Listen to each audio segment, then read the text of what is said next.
हमारे मन के पागलपन को नियंत्रण करने में सहायता करते हैं। पहला कदम, मैंने स्वीकार किया कि मैं नशे के सामने निर्बल हूं और मेरा जीवन अस्त व्यस्त हो गया है। 3 चीजें, एक्सेप्टेंस, पावरलेसनेस और अस्वस्थता। तीनों के तीनों विषय आपकी जिंदगी से जुड़े हुए हैं। आपको स्वयं ही खोजना है कि किस तरह आप पावरलेस हैं, क्या क्या आपके जीवन में अस्त व्यस्त हुआ है और क्या आपको स्वीकार करना है।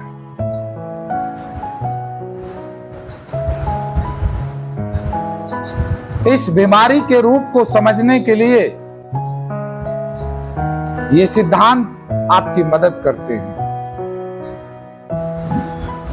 इसको नियंत्रण करने में भी आपकी सहायता करते हैं, क्योंकि इन सिद्धांतों को इस्तेमाल करने के बाद आप में जो शक्ति पैदा होगी, आप में जो नया दृष्टिकोण पैदा होगा, वो दृष्टिकोण ही आपके जीवन में संतुलन देगा। वो ही आपके और अपनों के बीच में जो दूरियां बन गई थे, उन दूरियों को कम करेगा। जब आप इन सिद्धांतों को अप्लाई करेंगे तो आपके नए दृष्टिकोण पैदा होंगे। जैसे जब आप बच्चे थे तो आप खिलौनों के लिए लड़ाई झगड़ा करते थे, रूठ जाते थे, खाना नहीं खाते थे। लेकिन आज आप जवान हो गए हैं तो आपको पता लग गया है कि वो तो खिलौने हैं, कोई ज्यादा महत्वपूर्ण चीज नहीं है। आज अगर आपको कोई खिलौना ना दे या कोई मांग कर ले जाए तो आप दे देंगे, ले जा कोई बात नहीं, क्योंकि आप उसकी कीमत जान गए कि कुछ खास कीमत नहीं। खिलौना है, खेल कर दे जाएगा, नहीं भी दे के जाएगा तो 10 रुपए की चीज है, 100 की 150 की और ले आएगा। दृष्टिकोण बदल गया। उसी खिलौने को देखने का दृष्टिकोण बदल गया। जिस खिलौने के लिए आप खाना नहीं खाते थे, जिसके लिए आप रोने लग जाते थे, झगड़ा करते थे, जमीन में पैर पीटते थे, आज उसी खिलौने के लिए आपके अंदर कोई रोष नहीं है। फिर आप थोड़े से जवान हुए,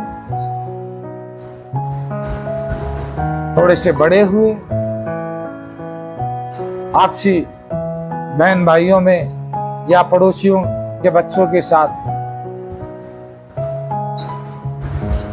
घर में ही ले लो खाने के लिए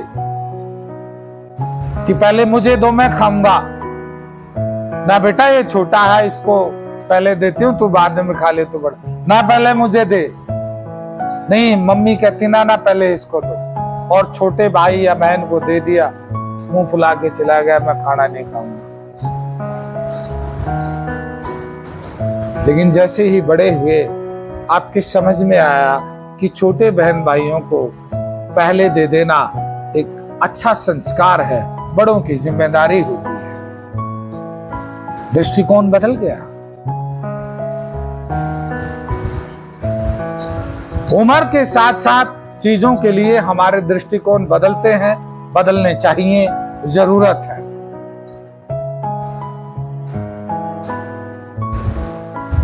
वही दृष्टिकोण बदलने में एनी के जो 12 स्टेप हैं, ये स्टेप आपकी मदद करते हैं कि आपके दृष्टिकोण को बदलते हैं। पहला स्टेप, नशीले पदार्थों के प्रति जो आपका दृष्टिकोण है, उस दृष्टिकोण को बदलने में आपकी सहायता करता है। जिस समय आप अस्तव्यस्तता को खोजेंगे कि नशीले पदार्थों के कारण आपकी जिंदगी में क्या क्या अस्तव्यस्तताएं आई हैं, और उसे आप ईमानदारी से एक्सेप्ट करके शेयर करेंगे, आपका दृष्टिकोण बदलना शुरू हो जाएगा। आपको समझ में आना लगेगा ये कोई मजा नहीं है, इसने पूरी जिंदगी बर्बाद करके रख दी है। कब समझोगे? जब अवज्ञा का पहला स्टेप प्रैक्टिकल अप्लाई करोगे। जब नशीले पदार्थों के कारण आपकी जिंदगी में जो अस्तव्यस्तताएं आई, उन अस्तव्यस्तताओं को स्वीकार करोगे शेयर करके। किसी की लुगाई भागी है, किसी की नौकरी छूटी है, किसी का पैसे का नुकसान हुआ है, किसी का शरीर बेकार हुआ है, किसी का मकान बिका है, किसी के पिता की डेथ हो गई है, किसी की माँ की डेथ हो गई है, बहुत सारे नुकसान आपने झेले हैं, किसी की पढ़ाई छूट गई है, किसी का नशीले पदार्थों में एक्सीडेंट करके कोई पैर तोड़वाए बैठा है, कोई हाथ तोड़वाए बैठा है, बहुत सारे नुकसान हुए। उन सारे नुकसानों को खोज लेना कि क्या क्या अस्तव्यस्तताएं आई। कितने अच्छे दोस्त थे जो आपको छोड़ के चले गए, कितने अच्छे रिश्तेदार थे जिन्होंने आपके घर आना बंद कर दिया, आपके भाई दूसरे कितने आगे चले गए, आप कितना नीचे रह गए, आपका पड़ोसी कितने आगे चला गया, आप कितना पीछे रह गए। ये सारी अस्तव्यस्तताएं अगर आप अपने जीवन में खोजेंगे तो नशीले पदार्थों के प्रति जो आपके मन के अंदर एक नेगेटिव विचार है कि कभी कभी तो मजा ले सकते हैं, उसकी जगह वास्तविक जो पहचान है कि नशा कोई मजा नहीं, ये तो एक जहर है, ये तो एक मायावी जहर है जो माया में छल कर हमें मजा दिखता है, लेकिन है ये जहर। इस बात की सच्चाई आपके जीवन की प्रैक्टिकल जो घटनाएं हैं वो पुष्टि करेंगे। लेकिन कब? जब आपके अंदर अपने आप को स्वीकार करने की क्षमता होगी। अगर आप खुद को स्वीकार नहीं कर सकते, अपने आप को बयान नहीं कर सकते बाहर सभी के सामने, इनके सामने, आप स्वयं को ढूंढ नहीं पाएंगे। अपनी लाइफ को शेयर करना, कितने ड्रामेबाजी बचपन से आप करते आ रहे हैं, कितनी चोरियां, कितने झूठ, कितने दुख, कितनी जालसाजी, कितने फरेब किए हैं, कितनी बेइज्जतियां हुई हैं, कितना शारीरिक नुकसान हुआ है, कितना आर्थिक सामाजिक हुआ, सबका सब शेयर करना। तभी तो देख पाओगे कि ये तो अस्त व्यस्त हो गया पूरा जीवन। फिर इसके बाद एक और चीज को देखना है, क्या आप सब अपने दिमाग और मन से नशा छोड़ने का प्रयास करते आ रहे हैं या नहीं करते आ रहे हैं? करते आ रहे हो। क्या आप इसे छोड़ने में सफलताएं प्राप्त कर पा रहे हो? कुछ दिन की, कोई 10 दिन छोड़ता है, कोई 10 महीने छोड़ता है, कोई 2 महीने छोड़ देता है, कोई 6 महीने छोड़ देता है और पुनः फिर पी लेता है। आप इसी दिमाग से सोचते हो ना कि मैं नशा नहीं करूंगा, और इसी मन से आप कहते हो, इसी मुंह से आप बोलते हो कि नशा नहीं करूंगा, छोड़ दिया।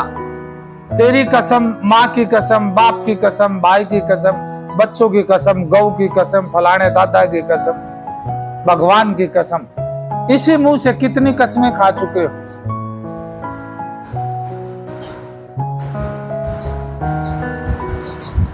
कितने वादे कर चुके हो, इसी दिमाग से कितनी कोशिशें कर चुके हो।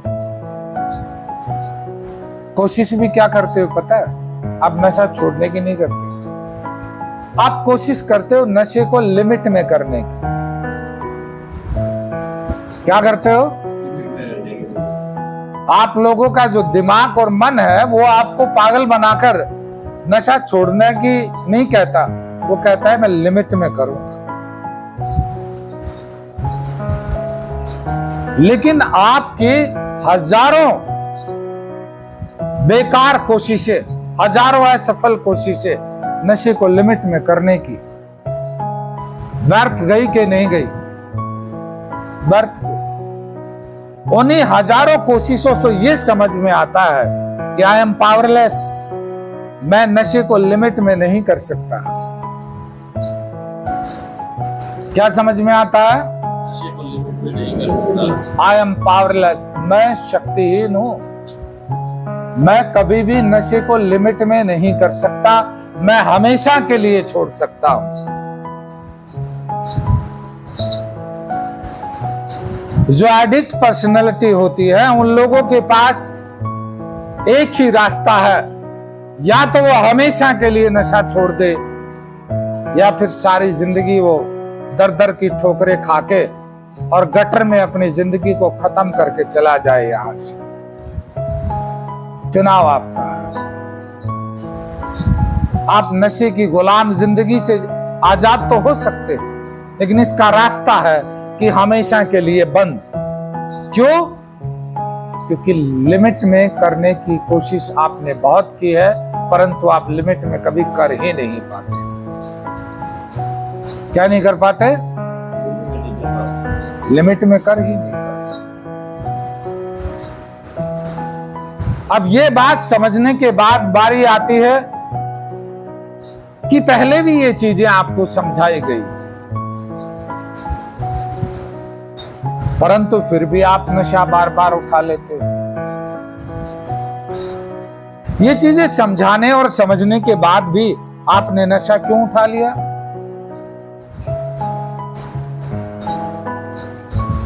जोर डालो दिमाग। अपने अतीत में जाओ, अपने पास्ट में जाओ और पूछो, जिस समय आपने नशा उठाया उस घटना को याद करो और देखो उस समय आपके क्या विचार थे, क्या भावना थी, क्या व्यवहार थे, आपने वो नशा क्यों उठाया, क्या सोच कर उठाया, आपके दिमाग ने क्या विचार दिया, आपके मन ने क्या इच्छा दी, उस समय आपकी क्या भावनाएं चल रही थी, उस समय आप किस माहौल में थे, किन लोगों के साथ थे, उस सब को चेक करके देखो।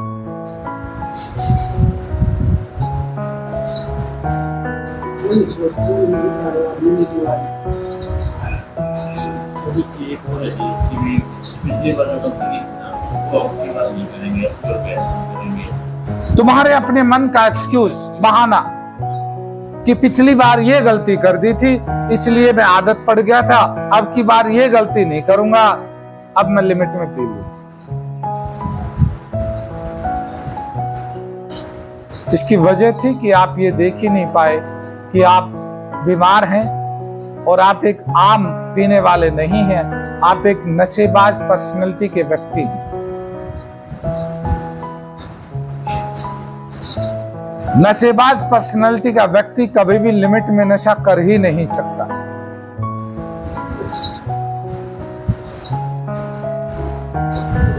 और सबसे बड़ी बात कि आवश्यकता ही नहीं। कितने ऐसे लोग हैं जो बीड़ी भी नहीं पीते और वो अच्छी जिंदगी जी रहे हैं, तो तुम्हें पीने की आवश्यकता कहां है? कहीं कोई जरूरत नहीं। तो इसलिए फर्स्ट स्टेप, पहला स्टेप आपको आपकी बीमारी तक पहुंचाएगा। दूसरा स्टेप आपको आपकी बीमारी को नियंत्रण करने में सहयोग करेगा।